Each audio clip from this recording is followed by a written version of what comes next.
Calling for me has been an unfolding story of God's faithfulness, moving me along a path of discovery, of ministry in some really unexpected ways.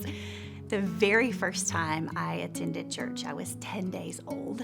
Of course, 9 months before, Mama and Daddy faithfully carried me to church, and then from day 10 on, I have loved the local church and my mom and dad's influence in my life. They dedicated me to the Lord as an infant, and in that moment committed to raise me in a home where God was glorified and where Jesus was honored, where the Holy Spirit guided and directed. And so it was in that environment of both the church and the home and my Christian school where I began to understand that God calls people.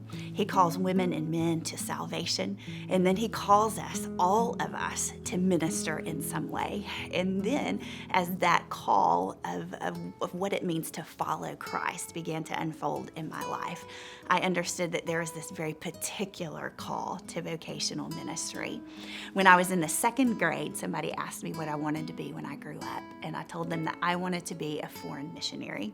That was the best way I could articulate in that moment that God was doing something in my little soul to begin to set me apart for ministry. And so I made that commitment public to my church when I was about 15 years old and began to pursue ministry in a professional sense.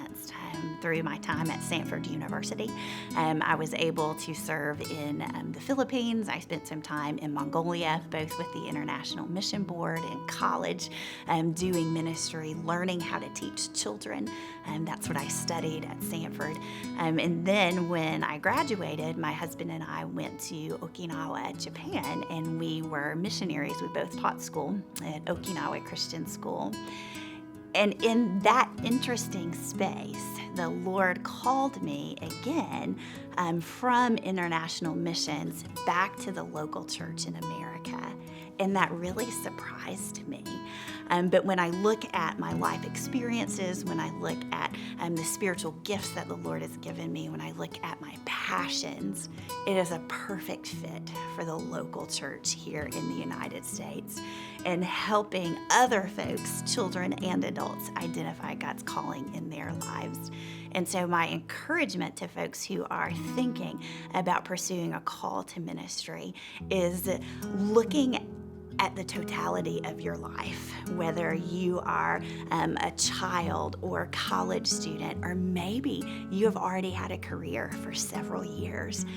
God equips us. God orchestrates the story of our lives to prepare us for what's next. And so through my childhood into my adulthood, this unfolding series of Jennifer, this is what I want you to do next. And God always equips me, even in those surprising places. So look at what the Lord's doing in your life, what He's done over time. Look at your spiritual gifts. How has the Lord uniquely gifted you to lead? And then what are you passionate about? And all of those fit together in this beautiful way where God calls out those He has called to do ministry, not only here in America, but around the world.